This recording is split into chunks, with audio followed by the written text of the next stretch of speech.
folks, how many of you have made up your minds about the management domain you wish to get in?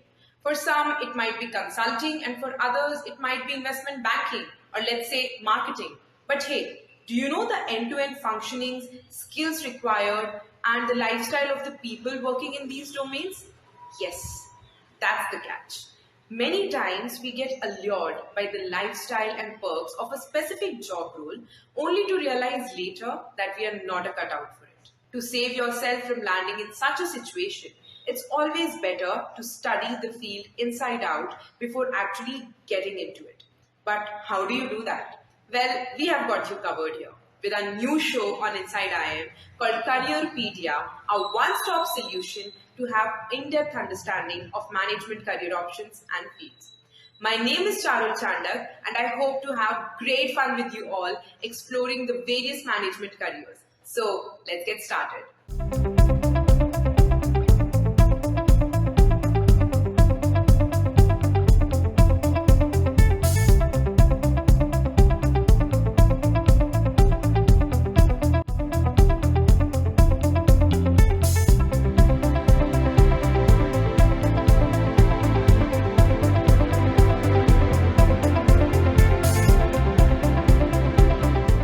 In this episode of CareerPedia, we are going to be talking about the most glamorous career option in management, that is consulting. How many of you look at the consulting world with starry eyes? Earning big bucks, traveling across the world, working across domains and industries, and dealing directly with the top management leaders. Consulting does look like a promising career. But before you make up your mind, I'd want you to come on a ride with me and take a peek into the consulting world. Let's start from the very basics and find out what is it that consultants do. Consulting is the business of giving expert advice to other professionals. Consider consultants to be Chillam sir from Family Man. They are the best friends of the CXOs involved in solving top-notch problems. Or we can also consider consultants to be doctors to a company, wherein they step in to diagnose the problem in the company systems and give recommendations to fix it. Now, the question is, why do firms need consultants? Many problems can go across multiple departments, and generally, people working in a particular department are confined by the ideas or the processes of that department. So to have overall optimization of the processes, when an external person comes in, he can view the organization from a wider perspective. Also, the routine responsibilities and roles of managers are so hectic that it becomes difficult for them to drive new changes from scratch, and that's where the role of consulting comes into play. A consultant optimally organizes the firm's processes. For example, digitalization, development of hiring responses, growth strategies, supply chain strategy, etc. Consultants design a strategy by analyzing some past data and core competencies, and they might even work on the implementation bit within the firms. While it sounds simple enough, your success as a consultant is dependent not only on having expertise in the industry, but also on a natural ability to solve problems and making decisions. And to get your hands on the specific skills we had just talked about, AltUni's Advanced Industry Program Consulting Festival will help you learn consulting concepts, frameworks, and interview preparation from top-notch experts. A typical day in the life of a consultant involves meeting the majority stakeholders of a client, such as the CEO, CXO, and chairman, to align on the decisions that you are going to propose. For that, you meet the partner before you meet the CEO. You work on the deck and align it with the project manager. For the deck, you collect a lot of information and past data, clean the data, and try to draw some inferences out of it. You also conduct a lot of expert interviews to find out the answers to the client's problems and align them first with the junior clients, and finally, you end your day by aligning the work done with the project manager. Quite a lot, isn't it? Wait, let's slowly move ahead and take a deeper look at the things consultants get to do. Number one, jack of all trades. A consultant fresh from a preschool today gets to work with clients from a whole gamut of industries, be it airlines, IT, or investment banking. It's only later in their careers that consultants specialize in a particular industry. Number 2, problem solver. All the clients of a consultancy firm have a pressing business problem that needs to be addressed. A consultant is responsible for a top-down or bottom-up breakdown of a problem posed by the client and finding a solution for it.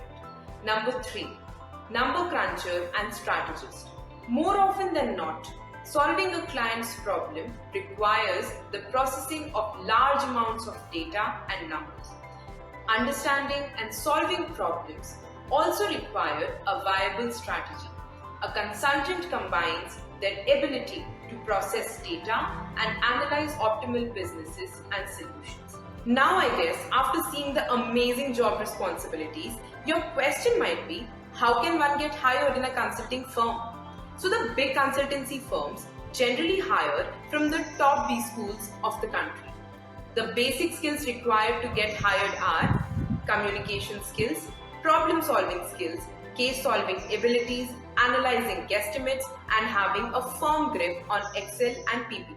Hiring process is a very well structured layout, and the first step in it is CV selection process. Once shortlisted, you will be assigned a buddy from the company who will be your point of contact for any specific query you have about consulting or the company. The buddy will also advise you on how to structure your cases better. During this time, you also get to attend some informal meetings and dinners, which are actually opportunities for you to come out as a wholesome person. The last stage of the hiring process is the interview day or day 1 or cluster 1, as different colleges may call it. In that, the particular interviewer will have around 2 to 3 rounds of 20 minutes each with you. In those rounds, you will be given a case to solve, and more or less you will be evaluated on the soft skills and HR questions to check if you are a suitable fit for the company. Now, let's look deeper into the hiring process and know what does a consultancy firm look for in a candidate.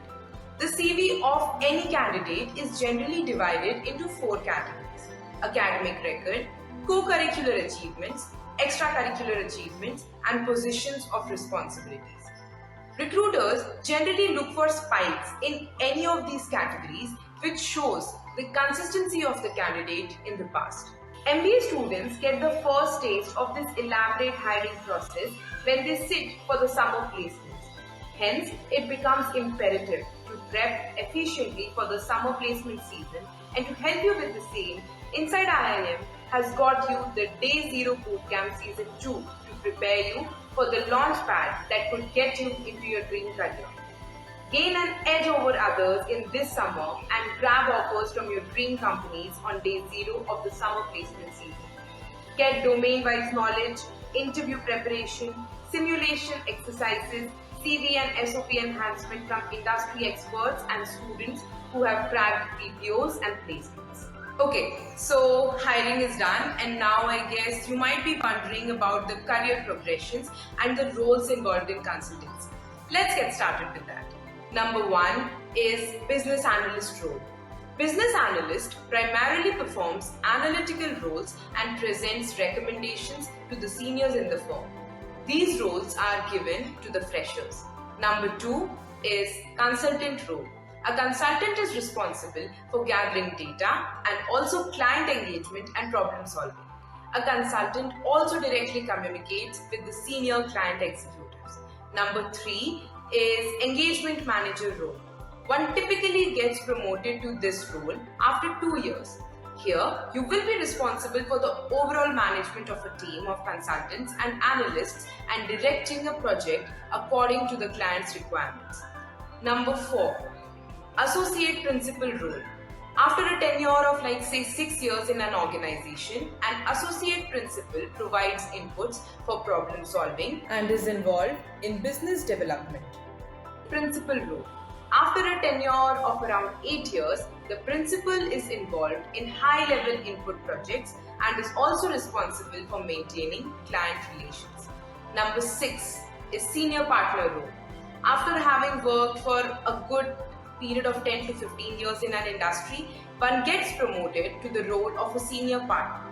Here, you will be responsible for providing direction and goals to the team.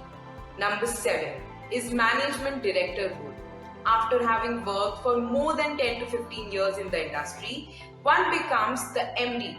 So the MD heads the consultancy firm and the operational activities in a specific country and is responsible for providing client relationships. Wait, I know it might have been a little overdose for the day, but let's wrap up part 1 of consulting by talking about its pros and cons. So let's start with the pros of having consulting as a career option. Firstly, you get to deal with mind-boggling problems that excite you. You get an awesome pay, of course. You get to travel and have some great client interaction. And apart from this, you also get to interact with several sectors. At a very young age, you get exposed to CXO level strategies. You also get an opportunity to build a powerful network and work with many different clients on different projects. Now, let's talk about the cons. The working hours make up for approximately 60 hours per week. The pressure in consulting can be very high. Strict deadlines are a problem and you may be away from home during the week. To thrive as a consultant, it's very important to be adaptable. You'll run into delayed flights, demanding clients, and difficult problems. And if you respond well to these problems, consulting can definitely be a great career option for you. Not to forget the excellent exit opportunities and generous pay. And with that, it's a wrap for episode 1 of CareerPedia. We'll be back with the episode 2 on consulting, wherein we'll dive deeper into types of consulting, top consulting firms, and also talk about the upcoming Indian equivalent like Sattva Consulting, Optus Advisors, and many more. If you have any specific questions that you would want us to cover, please let us know and drop them in the comment section below. Let us know if the episode 1 of CareerPedia helped you in any way and what other management field would you want us to cover going ahead. See you soon. Thank you.